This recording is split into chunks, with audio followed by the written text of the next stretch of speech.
El avión de la Bella Durmiente.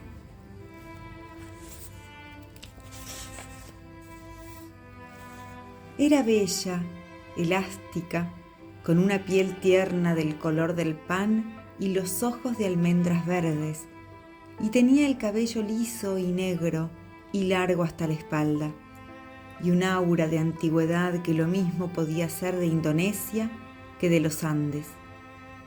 Estaba vestida con un gusto sutil, chaqueta de lince, blusa de seda natural con flores muy tenues, pantalones de lino crudo y unos zapatos lineales del color de las bugambilias.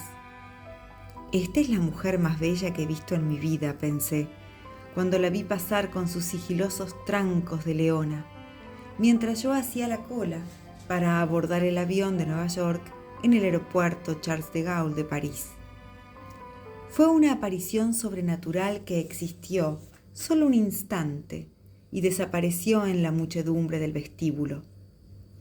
Eran las 9 de la mañana, estaba nevando desde la noche anterior y el tránsito era más denso que de costumbre en las calles de la ciudad y más lento aún en la autopista, y había camiones de carga alineados a la orilla y automóviles humeantes en la nieve. En el vestíbulo del aeropuerto, en cambio, la vida seguía en primavera. Yo estaba en la fila del registro, detrás de una anciana holandesa que demoró casi una hora discutiendo el peso de sus 11 maletas. Empezaba a aburrirme cuando vi la aparición instantánea que me dejó sin aliento, así que no supe cómo terminó el altercado hasta que la empleada me bajó de las nubes con un reproche por mi distracción. A modo de disculpa, le pregunté si creía en los amores a primera vista. «Claro que sí», me dijo, «los imposibles son los otros». Siguió con la vista fija en la pantalla de la computadora y me preguntó qué asiento prefería, ¿fumar o no fumar? «Me da lo mismo», le dije con toda intención, siempre que no sea al lado de las 11 maletas. Ella lo agradeció con una sonrisa comercial, sin apartar la vista de la pantalla fosforescente. «Escoja un número», me dijo, «¿3, 4 o 7? 4. Su sonrisa tuvo un destello triunfal. «En 15 años que llevo aquí», dijo, «es el primero que no escoge el 7.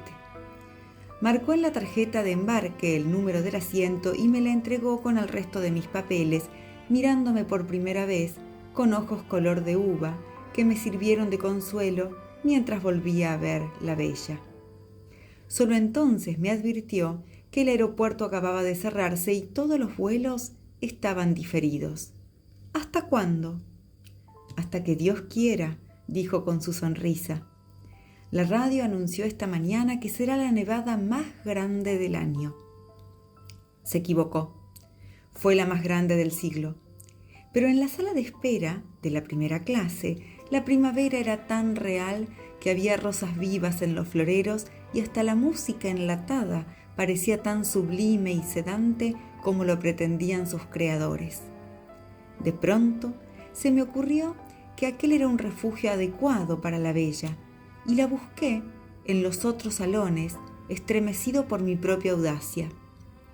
Pero la mayoría eran hombres de la vida real que leían periódicos en inglés, mientras sus mujeres pensaban en otros, contemplando los aviones muertos en la nieve a través de las vidrieras panorámicas, contemplando las fábricas glaciales, los vastos cementeros de Rossi devastados por los leones.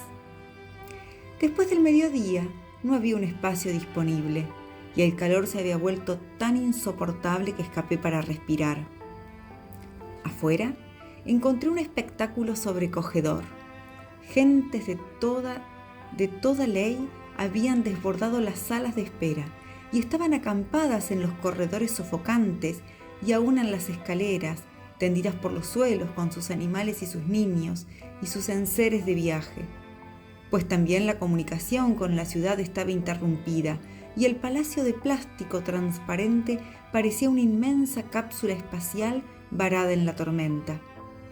No pude evitar la idea de que también la bella debía estar en algún lugar en medio de aquellas hordas mansas, y esa fantasía me infundió nuevos ánimos para esperar. A la hora del almuerzo habíamos asumido nuestra conciencia de náufragos. Las colas se hicieron interminables frente a los 7 restaurantes, las cafeterías, los bares atestados, y en menos de 3 horas tuvieron que cerrarlos porque no había nada que comer ni beber. Los niños, que por un momento parecían ser todos los del mundo, se pusieron a llorar al mismo tiempo y empezó a levantarse de la muchedumbre un olor de rebaño. Era el tiempo de los instintos. Lo único que alcancé a comer en medio de la rebatiña fueron los 2 últimos vasos de helado de crema en una tienda infantil. Me los tomé poco a poco en el mostrador, mientras los camareros ponían sillas sobre las mesas a medida que se desocupaban, y viéndome a mí mismo en el espejo del fondo, con el último vasito de cartón y la última cucharita de cartón, y pensando en la bella. El vuelo de Nueva York previsto para las 11 de la mañana salió a las 8 de la noche. Cuando por fin logré embarcar, los pasajeros de la primera clase estaban ya en su sitio y una azafata me condujo al mío. Me quedé sin aliento. En la poltrona vecina, junto a la ventanilla, la bella estaba tomando posesión de su espacio con el dominio de los viajeros expertos. Si alguna vez escribiera esto, nadie me lo creería, pensé. Y apenas si intenté en media lengua un saludo indeciso que ella no percibió. Se instaló como para vivir muchos años, poniendo cada cosa en su sitio y en su orden, hasta que el lugar quedó tan bien dispuesto como la casa ideal donde todo estaba al alcance de la mano. Mientras lo hacía, el sobrecargo nos llevó la champaña de bienvenida. Cogí una copa para ofrecérsela a ella, pero me arrepentí a tiempo, pues solo quiso un vaso de agua y le pidió al sobrecargo, primero en un francés inaccesible y luego en un inglés apenas más fácil, que no la despertara por ningún motivo durante el vuelo. Su voz grave y tibia arrastraba una tristeza oriental. Cuando le llevaron el agua, abrió sobre las rodillas un cofre de tocador con esquinas de cobre, como los baúles de las abuelas, y sacó 2 pastillas doradas de un estuche donde llevaba otras de colores diversos. Hacía todo de un modo metódico y parsimonioso, como si no hubiera nada que no estuviera previsto para ella desde su nacimiento. Por último, bajó la cortina de la ventana, extendió la poltrona al máximo, se cubrió con la manta hasta la cintura sin quitarse los zapatos, se puso el antifaz de dormir, se acostó de medio lado en la poltrona, de espaldas a mí, y durmió sin una sola pausa, sin un suspiro, sin un cambio mínimo de posición, durante las 8 horas eternas y los 12 minutos de sobra que duró el vuelo a Nueva York. Fue un viaje intenso. Siempre he creído que no hay nada más hermoso en la naturaleza que una mujer hermosa, de modo que me fue imposible escapar ni un instante al hechizo de aquella criatura de fábula que dormía a mi lado. El sobrecargo había desaparecido tan pronto como despegamos y fue reemplazado por una azafata cartesiana que trató de despertar a la bella para darle el estuche de tocador y los auriculares para la música. Le repetí la advertencia que ella le había hecho al sobrecargo, pero la azafata insistió para oír de ella misma que tampoco quería cenar. Tuvo que confirmárselo al sobrecargo y aún así me reprendió porque la bella no se hubiera colgado en el cuello el cartoncito con la orden de no despertarla. Hice una cena solitaria, diciéndome en silencio todo lo que le hubiera dicho a ella si hubiera estado despierta.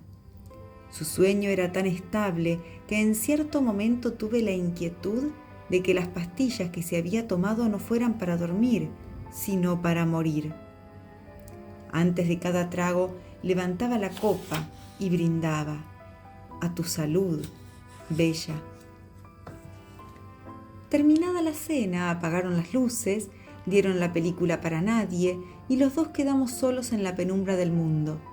La tormenta más grande del siglo había pasado y la noche del Atlántico era inmensa y límpida, y el avión parecía inmóvil entre las estrellas. Entonces la contemplé palmo a palmo durante varias horas, y la única señal de vida que pude percibir fueron las sombras de los sueños que pasaban por su frente como las nubes en el agua. Tenía en el cuello una cadena tan fina que era casi invisible sobre su piel de oro, las orejas perfectas, sin puntadas para los aretes, las uñas rosadas de la buena salud y un anillo liso en la mano izquierda. Como no parecía tener más de 20 años, me consolé con la idea de que no fuera un anillo de bodas, sino el de un noviazgo efímero.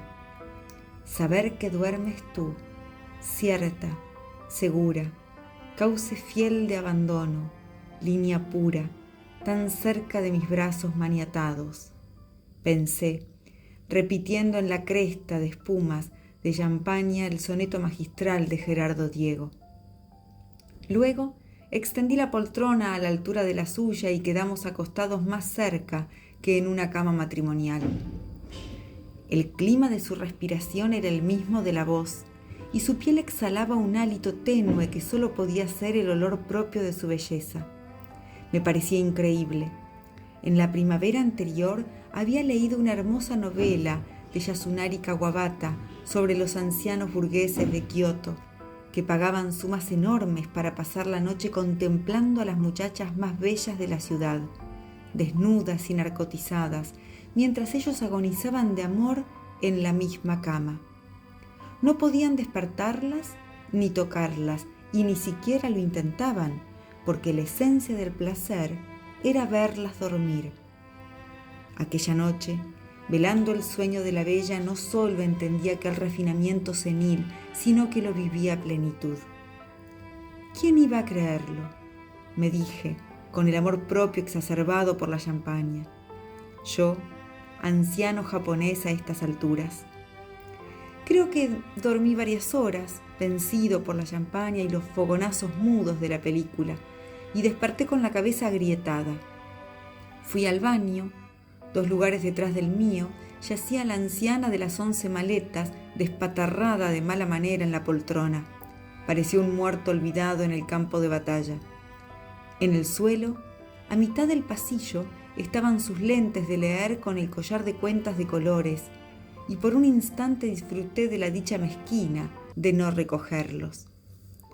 Después de desahogarme de los excesos de champaña, me sorprendí a mí mismo en el espejo, indigno y feo, y me asombré de que fueran tan terribles los estragos del amor. De pronto, el avión se fue a pique, se enderezó como pudo y prosiguió volando al galope. La orden de volver al asiento se encendió.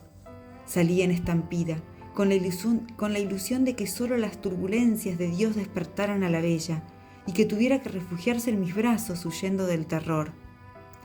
En la prisa, estuve a punto de pisar los lentes de la holandesa y me hubiera alegrado. Pero volví sobre mis pasos, los recogí y se los puse en el regazo, agradecido de pronto de que no hubiera escogido, antes que yo, el asiento número 4. El sueño de la bella era invencible. Cuando el avión se estabilizó, tuve que resistir la tentación de sacudirla con cualquier pretexto, porque lo único que deseaba en aquella última hora de vuelo era verla despierta, aunque fuera enfurecida, para que yo pudiera recobrar mi libertad y tal vez mi juventud. Pero no fui capaz. Carajo, me dije, con un gran desprecio, ¿por qué no nací Tauro? Despertó sin ayuda en el instante en que se encendieron los anuncios del aterrizaje, y estaba tan bella y lozana como si hubiera dormido en un rosal. Solo entonces caí en la cuenta de que los vecinos de asiento en los aviones, igual que los matrimonios viejos, no se dan los buenos días al despertar. Tampoco ella. Se quitó el antifaz, abrió los ojos radiantes, enderezó la poltrona, tiró a un lado la manta, se sacudió las crines que se peinan solas con su propio peso. Volvió a ponerse el cofre en las rodillas y se hizo un maquillaje rápido y superfluo, que le alcanzó justo para no mirarme hasta que la puerta se abrió. Entonces se puso la chaqueta de lince, pasó casi por encima de mí con una disculpa convencional en castellano, puro de las Américas, y se fue sin despedirse siquiera, sin agradecerme, al menos lo mucho que hice por nuestra noche feliz, y desapareció hasta el sol de hoy en la Amazonia de Nueva York.